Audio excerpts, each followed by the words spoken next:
Next हम बात करने वाले हैं फॉर्म इवेंट्स के बारे में। यानी हम जितने भी फॉर्म्स अपने HTML के अंदर बनाते हैं उनके ऊपर भी कई सारे इवेंट्स होते हैं जो ट्रिगर होते हैं। सबसे पहले एक बेसिक HTML फॉर्म को क्रिएट करके देखते हैं। index.html के अंदर हम अपना एक फॉर्म टैग बनाएंगे और इसके लिए हम एक्शन डिफाइन करेंगे /action। अब इस फॉर्म के अंदर हम अपना एक इनपुट डाल सकते हैं प्लेस होल्डर, इसमें हम अपना यूजर नेम ले सकते हैं और हम एक बटन क्रिएट कर सकते हैं और इस बटन के अंदर हम लिख सकते हैं रजिस्टर, सेव, रिफ्रेश। तो ये हमारा सैंपल फॉर्म क्रिएट हो गया जिसके अंदर हम अपना यूजर नेम डाल सकते हैं। लेट्स सपोज हमने एंटर किया अपना कॉलेज एंड उसके बाद जैसे ही हम रजिस्टर के ऊपर क्लिक करेंगे तो ये बटन कहाँ आता है, फॉर्म के अंदर आता है। तो ऑटोमेटिकली ये फॉर्म सबमिट हो जाएगा और कहाँ पर जाएंगे हम /action के ऊपर चले जाएंगे जो बेसिकली ऐसा URL है जो अभी एग्जिस्ट नहीं करता। तो जैसे ही हम रजिस्टर पर क्लिक करेंगे हम यहाँ आ गए /action के ऊपर जो एग्जिस्ट नहीं करता। अब अगर हम अपने फॉर्म के ऊपर यहाँ पर कोई भी इवेंट लिसनर अगर ऐड कर देते हैं, डॉक्यूमेंट डॉट क्वेरी सिलेक्टर, यहाँ पर हम सिलेक्ट कर लेते हैं अपने फॉर्म को and form dot add event listener. अब फॉर्म के लिए बहुत सारे हमारे पास इवेंट्स होते हैं जिनमें से एक इवेंट होता है उस फॉर्म को सबमिट करने का इवेंट। हम चाहते हैं हम console.log करवाएं फॉर्म सबमिटेड। जैसे ही हमारा फॉर्म सबमिट हो जाए वैसे ही हम ये चीज console.log करवाना चाहते हैं। तो इसे सेव कर लिया, वापस से चले जाते हैं, रिफ्रेश करते हैं, ABCD हमने एंटर किया, रजिस्टर कर दिया। तो यहाँ पर एक्चुअली console.log के अंदर वो चीज प्रिंट हुई थी पर क्योंकि हम इस URL के ऊपर आ गए तो वो चीज हमें दिखाई नहीं दी। दोबारा से एक बार ट्राई करते हैं, बहुत तेजी से इस पार्ट को देखने की कोशिश करनी है। हमने यूजर नेम एंटर किया, रजिस्टर किया तो वहां पर कुछ प्रिंट हुआ था पर क्योंकि हमारा पेज ही चेंज हो गया तो अब वो हमें दिखाई नहीं दे रहा। हम अलर्ट भी क्रिएट कर सकते हैं, चाहे तो एक अलर्ट क्रिएट कर लेते हैं, सेव, रिफ्रेश, ABC, रजिस्टर किया तो क्या हुआ, सबसे पहले हमारा अलर्ट आया कि फॉर्म सबमिटेड। हमने क्लिक किया ओके एंड उसके बाद हम अपने इस URL पर आ गए। तो बेसिकली हम ये कह सकते हैं कि फॉर्म के ऊपर हमारा एक इवेंट होता है सबमिट नाम का जिसके ऊपर हम कॉल बैक अप्लाई कर सकते हैं। ऐसे ही फॉर्म के ऊपर और भी इवेंट्स होते हैं पर हम सबमिट को बहुत ज्यादा फ्रीक्वेंटली यूज करेंगे तो सबमिट के ऊपर अभी हम ध्यान देंगे। तो जैसे ही फॉर्म के लिए सबमिट इवेंट ट्रिगर हुआ वैसे ही हम अपने कॉल बैक को एग्जीक्यूट करा देते हैं। पर सबमिट होने के बाद फॉर्म के लिए हम ऑटोमेटिकली इस एक्शन पर चले जाते हैं पर इस चीज को हमें रोकना है। हम नहीं चाहते कि हम बाद में एक्शन वाले या किसी और URL पर रीडायरेक्ट हो जाए, हम इसी पेज पर रहना चाहते हैं फॉर्म के सबमिट होने के बाद भी। तो यहाँ पर एक और इंपॉर्टेंट मेथड होता है हमारी इवेंट आर्गुमेंट का जो हमारे काम आता है। जब भी हम चाहते हैं कि जो भी डिफॉल्ट चीज है उसको हम प्रिवेंट करना चाहते हैं तो हम लिख सकते हैं अपने इवेंट लिसनर के अंदर इवेंट डॉट प्रिवेंट डिफॉल्ट। यानी इवेंट से जो भी डिफॉल्ट एक्शन परफॉर्म हो रहा होगा उसको हम प्रिवेंट कर लेते हैं, उसे हम रोक लेते हैं। तो यहाँ पर अपने फंक्शन के अंदर हम अपना इवेंट आर्गुमेंट ले सकते हैं और हम लिख सकते हैं इवेंट डॉट प्रिवेंट डिफॉल्ट।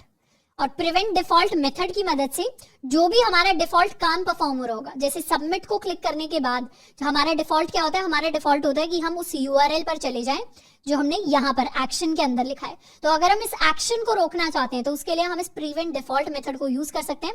अब रिफ्रेश करेंगे, हम लिखेंगे यूजर नेम, रजिस्टर करेंगे तो क्या होगा, हमारे पास अलर्ट आएगा बट हम उस URL पर नहीं जाएंगे, हम सिंपली क्या करेंगे उसी पेज पर रहेंगे। अगर हम यहाँ पर और DEFGH दोबारा जाकर सबमिट करते हैं तो दोबारा सबमिट हो जाएगा पर हम कभी भी उस एक्शन वाले URL पर नहीं जा रहे होंगे क्योंकि हमारा डिफॉल्ट प्रिवेंट हो गया। और अब क्या परफॉर्म होगा, जैसे ही सबमिट का इवेंट होगा वैसे ही जो भी हमने अपने कॉल बैक के अंदर लिखा है वो सारे एक्शंस परफॉर्म हो रहे होंगे। तो इस तरीके से हम फॉर्म्स के लिए भी इवेंट लिसनर्स को क्रिएट कर सकते हैं। अब नेक्स्ट हम बात करने वाले हैं कि कैसे कोई भी फॉर्म जब सबमिट होता है तो हम उसके डेटा को एक्सट्रैक्ट कर सकते हैं। अभी तक ये चीज हमारे लिए काफी सारी मिस्ट्री थी कि HTML के अंदर हम फॉर्म्स तो क्रिएट कर देते थे, उसको हम भरवा भी लेते थे यूजर से, पर उसके डेटा के साथ हम काम कैसे करें। काम हम कर पाते हैं जावास्क्रिप्ट के अंदर, हम वेरिएबल्स को टैकल कर सकते हैं, हम वैल्यू ले सकते हैं, पर फॉर्म जब एक बार सबमिट हो तो उसके डेटा को कैसे एक्सेस किया जाए।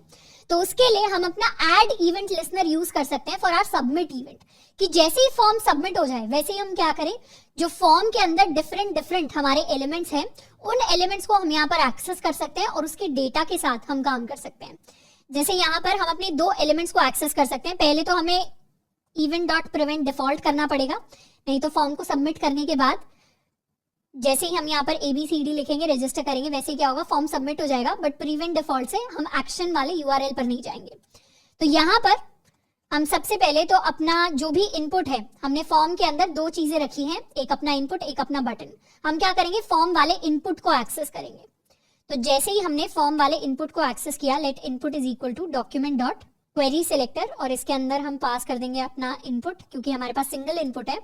हम क्या कर सकते हैं, इस इनपुट की वैल्यू को प्रिंट करवा सकते हैं, या इस इनपुट को अभी के लिए प्रिंट करवाते हैं। Save, refresh. तो हमने लिखा ABCDEFG, रजिस्टर किया, तो हमारे लिए हमारा इनपुट आ गया। पर मुझे क्या चाहिए, मुझे इस इनपुट की वैल्यू चाहिए। तो उसके लिए हम console.dir कर लेते हैं अपने इनपुट ऑब्जेक्ट को। Save, refresh, ABCDEFG, register. तो ये मेरी इनपुट ऑब्जेक्ट मेरे लिए आ गई। हम चाहें तो यहाँ ये भी प्रिंट करवा सकते हैं, log input dot inner text, save, refresh, ABCD, register. तो क्या हुआ, इनपुट डॉट इनर टेक्स्ट से हमें इनपुट के अंदर वाली वैल्यू नहीं मिलेगी। जनरली जब भी हमें हेडिंग की या पैराग्राफ की इनर वैल्यू चाहिए होती है, उसके ऊपर जो टेक्स्ट लिखा है, उसके लिए हम इनर टेक्स्ट प्रॉपर्टी का यूज करते हैं, पर इनपुट्स के लिए इनर टेक्स्ट प्रॉपर्टी वैसे नहीं वर्क करती। इनपुट के लिए ये जो एक्सटर्नल चीजें जो यूजर ने एंटर की हैं, ये इनर टेक्स्ट के अंदर स्टोर नहीं होती, ये अलग तरीके से स्टोर होती है। कैसे स्टोर होती है, उसके लिए हम अपनी इनपुट ऑब्जेक्ट को देख सकते हैं। ये हमारी इनपुट ऑब्जेक्ट है, जिसके अंदर कई सारे डिफरेंट हमें प्रॉपर्टीज मिलेंगी। तो इसके अंदर एक स्पेशल प्रॉपर्टी होती है which is our value property. यहां पर जाकर मुझे मेरी वैल्यू प्रॉपर्टी दिखती है, और वैल्यू क्या स्टोर करती है, वैल्यू हमारा जो भी इनपुट के अंदर अभी करंट वैल्यू है, जब फॉर्म सबमिट हुआ है तो जो करंट वैल्यू इनपुट के अंदर चल रही है, वो यहाँ पर वैल्यू प्रॉपर्टी के अंदर आ जाती है। तो हम प्रिंट करवा सकते हैं इनपुट डॉट वैल्यू को, तो उससे इनपुट की जो भी वैल्यू होगी वो हमारे पास प्रिंट होकर आ जाएगी। ABCD, रजिस्टर किया तो हमारे पास ABCD आ गया। अगर हम बाद में लिख दें EFG, रजिस्टर किया तो हमारे पास EFG भी आ गया ABCD के साथ। तो इनपुट की अभी जो वैल्यू है, वो वैल्यू हमारे पास इनपुट डॉट वैल्यू से आती है। अगर हम इस पूरे को हटाकर लिखते हैं अपना कॉलेज, एंटर किया तो हमारे पास पूरा अपना कॉलेज आ गया फॉर्म सबमिट करने से। मैं अगर अपना नाम एंटर करूं, रजिस्टर करूं, तो मेरे पास मेरा पूरा का पूरा नाम आ जाएगा। तो दो इंपॉर्टेंट चीजें हमने सीखी कि फॉर्म के अंदर अगर हमें ट्रैक करना है, फॉर्म की जो भी वैल्यू उसके अंदर सबमिट हुई है उसे अगर देखना है, तो उसके लिए हम इवेंट लिसनर ऐड कर सकते हैं। और इवेंट क्या होगा, इवेंट हमारा सबमिशन का इवेंट होगा, सबमिट इवेंट होगा। एंड वैल्यू को एक्सेस करने के लिए, इनपुट के लिए हम लिखते हैं इनपुट डॉट वैल्यू, ना कि इनर टेक्स्ट। अब अगर हमारे फॉर्म के अंदर हम और भी चीजें एंटर करें, जैसे यूजर नेम के लिए हमने एक इनपुट बना लिया, एक पासवर्ड के लिए हम इनपुट बना लेते हैं, इसे टाइप हम दे देते हैं पासवर्ड, एंड इसे हम अपना टाइप दे देते हैं टेक्स्ट। Save, refresh. तो ये हमारा यूजर नेम हो गया, ये हमारा पासवर्ड हो गया। app.js में यहाँ पर इन्हें हम आईडी भी दे देते हैं, ये हमारी आईडी हो गई यूजर, एंड इसके लिए हम आईडी रख सकते हैं पासवर्ड।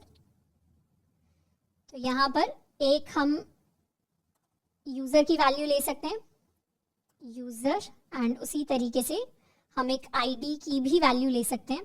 तो यहाँ या पासवर्ड, यहाँ पर हम पास कर देंगे पासवर्ड। अब हम क्या करेंगे, जैसे ही हमारा फॉर्म सबमिट हो जाए, जैसे ही हम यूजर नेम और पासवर्ड को एंटर करें, वैसे ही हमारे पास प्रिंट होकर आ जाए console.log हमारा यूजर डॉट वैल्यू की यूजर की क्या वैल्यू लिखी गई थी एंड पासवर्ड की क्या वैल्यू लिखी गई थी। से कर देते हैं पास डॉट वैल्यू, सेव, रिफ्रेश। तो यूजर के अंदर हम ऐड करना चाहते हैं, let's suppose Shraddha is my user, ABCD is my password which is a very weak password. Register पर क्लिक करेंगे तो क्या हुआ, ये मेरे पास यूजर नेम आ गया, ये मेरे पास हमारा पासवर्ड आ गया। उसी तरीके से अगर लेट्स सपोज हम प्रिंट करते हैं अपना college and 1 2 3 is the password, register किया तो अपना कॉलेज यूजर नेम आ गया एंड उसके पासवर्ड की वैल्यू आ गई। तो इस तरीके से जब भी कोई फॉर्म सबमिट होता है, तो हम सबमिशन के अंदर उसकी इनपुट के अंदर क्या वैल्यूज एंटर हुई हैं, उन सारी की सारी वैल्यूज को हम अपनी जावास्क्रिप्ट के अंदर यूज कर सकते हैं। हम चाहें तो इन वैल्यूज को अब हम अपने डेटाबेस के साथ लिंक करके अपने डेटाबेस के अंदर स्टोर करा सकते हैं। ऑल्दो इतना आगे अभी हम नहीं जाएंगे। हम क्या करेंगे, एक सिंपल अलर्ट क्रिएट करेंगे, हाय, फिर हम अपना नाम लिख देंगे, name is basically user dot value, your password is set to, and फिर हम लिख देंगे अपना पासवर्ड डॉट वैल्यू। तो इस तरीके से यहाँ तो काम हमने क्या किया, सिंपल सा अलर्ट क्रिएट करने का काम किया है। नहीं तो हम बहुत सारी कॉम्प्लेक्स चीजें करते हैं जो भी फॉर्म से हम डेटा लेते हैं। तो बेसिकली जब हम फेसबुक के ऊपर, इंस्टाग्राम के ऊपर जाकर रजिस्टर करते हैं, या फिर जब हम अपनी ईमेल आईडी बनाते हैं या कोई भी अकाउंट बनाते हैं कहीं पर भी, तो उसमें हमसे फॉर्म पे बेसिक चीजें मांगी जाती है। हमारा नाम मांगा जाता है, एज मांगी जाती है, जेंडर मांग लेते हैं, बर्थ ईयर मांगते हैं। तो ये बहुत सारी जो डिटेल्स होती है, फोन नंबर, ईमेल, ये सारी की सारी इस तरीके से एक्सेस होती है और फिर बाद में जाके वो सारी वैल्यूज हमारे डेटाबेस के अंदर स्टोर कराई जाती हैं, ताकि नेक्स्ट टाइम जब हम आए तो सिस्टम को पता हो कि हमने ऑलरेडी रजिस्टर कर दिया है। तो इस तरीके के सिस्टम्स हम बैकएंड के अंदर बनाना सीख रहे होंगे जब हम डेटाबेसेस के साथ काम करेंगे। अभी के लिए हम एक सिंपल सा अलर्ट क्रिएट करेंगे, save and refresh. Let's suppose Shraddha is the user name, 123 is the password. Register किया तो हमारे पास आ गया, hi Shraddha, your password is set to 123। इसी तरीके से दोबारा अगर लेट्स सपोज नेक्स्ट टाइम अपना कॉलेज का कोई यूजर नेम है and password is ABCD, register, hi अपना college, your password is set to ABCD। तो इस तरीके से कई सारी डिफरेंट चीजें हैं जिनको हम कर सकते हैं यूजिंग आवर फॉर्म। अब यहाँ पर तो फॉर्म के जो इंटरनल एलिमेंट्स हैं, फॉर्म के इंटरनल एलिमेंट्स यानी ये जो इनपुट हो गया, ये दूसरा इनपुट हो गया, ये मेरा बटन हो गया, इनको एक्सेस करने के लिए डायरेक्टली हमने क्वेरी सिलेक्टर को यूज किया। पर इनको एक्सेस करने का एक और इनडायरेक्ट तरीका होता है जिसको हम थोड़ा ज्यादा फ्रीक्वेंटली यूज करते हैं अगर हमारे पास बहुत सारे एलिमेंट्स होते हैं। जैसे यहाँ पर तो फॉर्म के हर एक इनपुट को हमें एक इंडिविजुअल आईडी देनी पड़ेगी, हमें उस आईडी को ट्रैक करना पड़ेगा। पर हम चाहें तो डायरेक्टली अपनी फॉर्म ऑब्जेक्ट से भी उसके इंटरनल एलिमेंट्स को ट्रैक कर सकते हैं। इतने पार्ट को एक बार कर देते हैं कमेंट आउट। हम क्या करेंगे, जैसे ही हमारा फॉर्म सबमिट होगा वैसे ही हम यहाँ पर फॉर्म सबमिट होने के बाद हम प्रिंट करवा देंगे या console.dir करवा देंगे अपने फॉर्म ऑब्जेक्ट को। ये हमारी फॉर्म ऑब्जेक्ट हो जाएगी, सेव एंड रिफ्रेश। ये है हमारा ABCD, ये है हमारा 123। हमने जैसे ही रजिस्टर किया हमारे पास हमारा फॉर्म ऑब्जेक्ट प्रिंट हो गया। फॉर्म ऑब्जेक्ट के अंदर भी कई सारी यूजफुल प्रॉपर्टीज होती हैं जिसमें हम जाएंगे अपनी एलिमेंट्स प्रॉपर्टी पर। तो फॉर्म के अंदर हमारी एलिमेंट्स नाम का एक कलेक्शन होता है। इसको अगर एक्सपैंड करें तो ये HTML फॉर्म कंट्रोल्स कलेक्शन है जिसमें हमारी जितनी भी चीजें हमारे फॉर्म के अंदर होती हैं, जैसे हमारा फर्स्ट इनपुट, हमारा सेकंड इनपुट, हमारे ये बटन, ये सारे के सारे अवेलेबल होते हैं इनसाइड दिस एलिमेंट्स प्रॉपर्टी। तो अगर हम चाहें तो फॉर्म डॉट एलिमेंट्स लिखकर हम सारे के सारे एलिमेंट्स को एक्सेस कर सकते हैं। तो ये हमारा कलेक्शन आ जाएगा, इसमें first element, second element, third element. अगर हमें फर्स्ट इनपुट को एक्सेस करना है तो एलिमेंट्स ऑफ 0, ये हमारा फर्स्ट इनपुट आ गया। सेकेंड इनपुट को एक्सेस करना है तो एलिमेंट्स ऑफ 1, ये हमारा सेकेंड एलिमेंट आ गया। और बटन को एक्सेस करना है तो एलिमेंट्स ऑफ 2, ये हमारा बटन आ गया। तो इस तरीके से इंडिविजुअल एलिमेंट्स को एक्सेस कर पाना भी पॉसिबल है। तो यहाँ पर इतने पार्ट को हम सेम रख सकते हैं और यूजर्स के अंदर हम स्टोर करवा सकते हैं फॉर्म डॉट, या फॉर्म की जगह हम चाहें तो दिस डॉट भी लिख सकते हैं, एलिमेंट्स ऑफ 0, एंड ये सेकंड हो जाएगा this dot elements of 1। And अब ये कोड वैसे ही रन करेगा जैसे हम इंडिविजुअली इन एलिमेंट्स को एक्सेस कर रहे थे। पर अब हमें डॉक्यूमेंट डॉट क्वेरी सिलेक्टर करने की जरूरत नहीं है क्योंकि ऑलरेडी हमारे पास फॉर्म है। यहाँ पर दिस की वैल्यू क्या है, क्योंकि कॉल बैक के अंदर दिस लिख रहे हैं तो ऑलरेडी हमने पढ़ा है कि जिसकी वजह से इवेंट लिस्नर क्रिएट हुआ, जिसकी वजह से कॉल बैक एग्जीक्यूट हुआ, ये फॉर्म, वही यहाँ पर हमारा दिस है।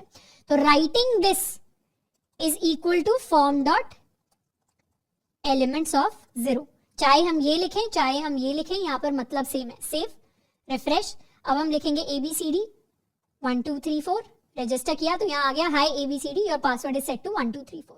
तो हमने क्या किया, इनडायरेक्टली फॉर्म की हेल्प से हमने अपने इंटरनल एलिमेंट्स की वैल्यू को एक्सेस करना सीख लिया। नेक्स्ट हम बात करने वाले हैं दो और इम्पोर्टेंट इवेंट्स के बारे में। इनमें से सबसे पहला है हमारा चेंज इवेंट, दूसरा है हमारा इनपुट इवेंट। ये जो दोनों इवेंट्स है काफी सिमिलर से हैं पर इनके अंदर एक काफी इंपॉर्टेंट डिफरेंस भी है। चेंज इवेंट क्या करता है, चेंज इवेंट किसी भी एलिमेंट की जब भी वैल्यू चेंज होती है उस इवेंट को ट्रैक करता है। और ये जो इवेंट है सिर्फ हमारे input, text areas and select elements के लिए यूज होता है। तो जब भी किसी भी एलिमेंट के अंदर कोई चेंज आए उस इवेंट को ट्रैक करने के लिए हम अपने चेंज इवेंट को यूज करते हैं। जैसे यहाँ पर फॉर्म को एक बार कर देते हैं कमेंट आउट। हम डायरेक्टली क्या करेंगे, अपने इनपुट को एक्सेस करेंगे। तो let user is equal to document dot query selector, हम सिलेक्ट कर लेंगे अपना यूजर। तो हम बेसिकली ये जो हमारा इनपुट है इसे एक्सेस करने की कोशिश कर रहे हैं यूजिंग इट्स आईडी। तो यहाँ हैश लगा देते हैं। अब हम यूजर के ऊपर एक इवेंट लिस्नर ऐड कर रहे हैं। इवेंट लिसनर में हम चेंज को देखेंगे कि जब मेरे इनपुट की वैल्यू चेंज हो जाए तब ये इवेंट लिसनर ट्रिगर होगा और ये प्रिंट करवाएगा console.log इनपुट चेंज्ड, और चेंज होकर इनपुट की क्या फाइनल वैल्यू आई उसे भी हम प्रिंट करवा देंगे। Final value is equal to, यहां पर हम प्रिंट करवा देंगे अपने इनपुट की वैल्यू यानी यूजर डॉट वैल्यू, या फिर हम इसे दिस डॉट वैल्यू भी लिख सकते हैं। Save and refresh. तो अब ये हमारा यूजर नेम है, यूजर नेम के अंदर हमने एंटर किया ABCD। जैसे ही हम रजिस्टर पर क्लिक करेंगे तो प्रिवेंट डिफॉल्ट भी हमें यूज करना पड़ेगा थोड़ा सा, ये हम कर लेते हैं, इतना पार्ट हम हटा देते हैं। तो हम फॉर्म के सबमिशन को प्रिवेंट डिफॉल्ट कर रहे हैं, रिफ्रेश करेंगे, हमने लिखा ABCD। क्या हुआ, एक एक की जब हमने प्रेस की तब हमारा चेंज जो इवेंट है वो ट्रिगर नहीं हुआ, जैसे ही रजिस्टर किया तब चेंज इवेंट ट्रिगर हुआ। यानी हमने ABCD किया, रजिस्टर किया, तो यहाँ पर दिखा रहा है input change, final value is ABCD। तो चेंज क्या करता है, फाइनल और इनिशियल वैल्यू के अंदर चेंज को ट्रैक करता है। एक एक की को जब हमने प्रेस किया उस चेंज को ट्रैक नहीं करेगा। अब रिफ्रेश करते हैं, यहाँ पर दोबारा लिखते हैं ABC, और अब रजिस्टर की जगह हम स्क्रीन के बाहर क्लिक करेंगे। जैसे क्लिक किया वैसे क्या हुआ, चेंज ट्रिगर हो गया। यहाँ पर चेंज इवेंट का मतलब है कि जब भी किसी इनपुट को पहले वो जिस स्टेट में था और बाद में जिस स्टेट में हमने उसे छोड़ दिया है उसके अंदर जब डिफरेंस आ जाता है तो फिर हमारा चेंज ट्रिगर हो जाता है। जैसे अगर यहाँ पर ये खाली था, हमने बाहर क्लिक किया तो भी ये खाली रहा, हमने अंदर क्लिक किया दोबारा बाहर क्लिक किया तो भी ये खाली था, अंदर क्लिक करें बाहर क्लिक करें तो हमारा कोई चेंज ट्रिगर नहीं होगा। लेकिन जैसे ही हमने अंदर क्लिक करके इसकी कोई वैल्यू जो है उसको चेंज कर दिया, पर अभी हमने कोई एक्शन नहीं लिया, जैसे ही हम इसे छोड़ेंगे यानी या तो बाहर क्लिक करेंगे या रजिस्टर पर क्लिक करेंगे या कहीं और क्लिक करेंगे, जैसे इस दूसरे पासवर्ड पर भी हमने क्लिक किया तो मतलब हमने फर्स्ट इनपुट को छोड़ दिया। जैसे ही फर्स्ट इनपुट को छोड़ दिया हमने और उसकी इनिशियल स्टेट अलग होगी उसकी फाइनल स्टेट से, वैसे ही हमारा चेंज इवेंट ट्रिगर हो जाएगा। तो चेंज, ये जो इवेंट होता है चेंज, तो ये छोटे छोटे चेंजेस को ट्रैक नहीं करता, ये इनिशियल और सिर्फ फाइनल चेंज के बीच की स्टेट को ट्रैक करता है। अब अगर हम चाहते हैं कि हमारे छोटे छोटे चेंजेस भी ट्रैक हो, यानी जब हम A टाइप करें तो A ट्रैक हो, B टाइप करें तो B ट्रैक हो, तो उसके लिए हम अपने इनपुट इवेंट को यूज करते हैं। तो इनपुट इवेंट तब फायर होता है जब हमारी वैल्यू ऑफ अ इनपुट या फिर सिलेक्ट या फिर text area element has been changed. तो उसके अंदर कोई छोटा चेंज भी आता है, मतलब कोई छोटी सी चीज भी इनपुट होती है, तब भी इनपुट इवेंट हमारा फायर हो जाता है। जैसे ये तो हमारा चेंज इवेंट था, इसी यूजर के लिए हम चाहें तो एक इनपुट इवेंट भी बना सकते हैं। और ये क्या करेगा, यहाँ पर हम लिख देते हैं चेंज इवेंट और यहाँ पर हम लिख देते हैं इनपुट इवेंट, और फाइनल वैल्यू ये हमें इनपुट इवेंट की फाइनल वैल्यू देगा, ये हमें चेंज इवेंट की फाइनल वैल्यू देगा। सेव करेंगे, रिफ्रेश करेंगे, यहाँ पर हम लिखने वाले A। तो क्या हुआ, A से सिर्फ इनपुट इवेंट फायर हुआ और फाइनल वैल्यू क्या आई, A आई। अब क्योंकि हमने स्क्रीन के बाहर भी क्लिक कर लिया तो हमारा चेंज इवेंट भी ट्रिगर हो गया। अब हम B को प्रेस करेंगे तो दोबारा इनपुट, या फिर इसे एक बार दोबारा डेमोन्स्ट्रेट करते हैं, A को प्रिंट किया तो इनपुट इवेंट ट्रिगर हुआ, final value A I. B को एंटर किया, इनपुट इवेंट ट्रिगर हुआ, फाइनल वैल्यू AB आई। C को एंटर किया, इनपुट इवेंट ट्रिगर हुआ, फाइनल वैल्यू ABC आई।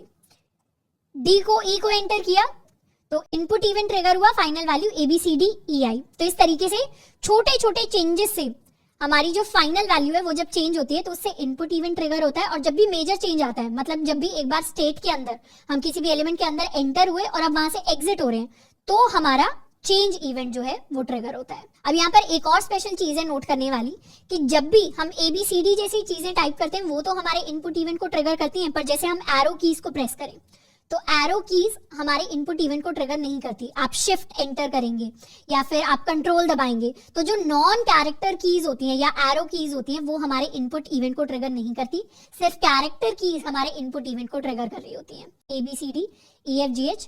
तो इस तरीके से ये जो सारी चीजें यहाँ पर प्रिंट होकर आ रही हैं, हम चाहते हैं ऊपर पैराग्राफ के अंदर आए, तो उसके लिए हम अपने पैराग्राफ को एक्सेस कर लेते हैं। Let P is equal to document dot query selector, हमारा पैराग्राफ, सेव। एंड हम चाहते हैं पैराग्राफ का जो इनर टेक्स्ट है उसकी वैल्यू सेट हो जाए to my input dot value, मतलब इनपुट के अंदर जो भी वैल्यू है वो मेरे पैराग्राफ की वैल्यू बन जाए। Save, refresh. जैसे इसके अंदर A टाइप करेंगे तो पैराग्राफ के अंदर A आ गया, इसके अंदर B टाइप करेंगे पैराग्राफ के अंदर B आ गया, C D E F G H। Let's suppose इसे अगर हमें डिलीट भी करना है तो हम डिलीट भी कर सकते हैं। इसके अंदर हम चाहें तो अपना नाम भी टाइप कर सकते हैं, इज अ गुड स्टूडेंट, इस तरीके से पूरा का पूरा पैराग्राफ हम लिख सकते हैं। तो हमने क्या किया, अपना एक कस्टम टेक्स्ट एडिटर है जिसे क्रिएट कर दिया। तो स्क्रीन के ऊपर हम कुछ भी टाइप कर सकते हैं और यहाँ हमें दिख रहा होगा कंसोल के अंदर कि कैसे छोटा छोटा हर एक चेंज हमारे इनपुट के अंदर ट्रैक हुआ है हमारी जावास्क्रिप्ट के अंदर। क्यों? क्योंकि हर एक छोटे चेंज के लिए हमने एक इवेंट लिसनर ऐड कर दिया है। अब ये जो इनपुट एंड चेंज है, इसको यूज करके हम अपना एक टेक्स्ट एडिटर भी बना सकते हैं। टेक्स्ट एडिटर का बेसिक मतलब ये होगा कि हम ऊपर एक पैराग्राफ क्रिएट कर सकते हैं बेस्ड अपॉन कि हम अपने इनपुट के अंदर क्या टाइप करते हैं। इसके लिए हम एक एक्टिविटी कर सकते हैं, जैसे यहाँ पर क्या करेंगे, फॉर्म के अंदर, या इनफैक्ट हमें फॉर्म भी बनाने की जरूरत नहीं है, हम नॉर्मल सा एक इनपुट ले सकते हैं। ये प्लेस होल्डर बना सकते हैं, टाइप समथिंग, इसे हम आईडी दे सकते हैं टेक्स्ट, से कर लेते हैं सेव, रिफ्रेश। तो ये आ गया टाइप समथिंग, जिसके अंदर हम कुछ टाइप कर सकते हैं और इसके ऊपर हम एक पैराग्राफ बना लेंगे। पैराग्राफ के ऊपर एक H1 हेडिंग दे देते हैं, my text editor, save and refresh. तो ये मेरा टेक्स्ट एडिटर है।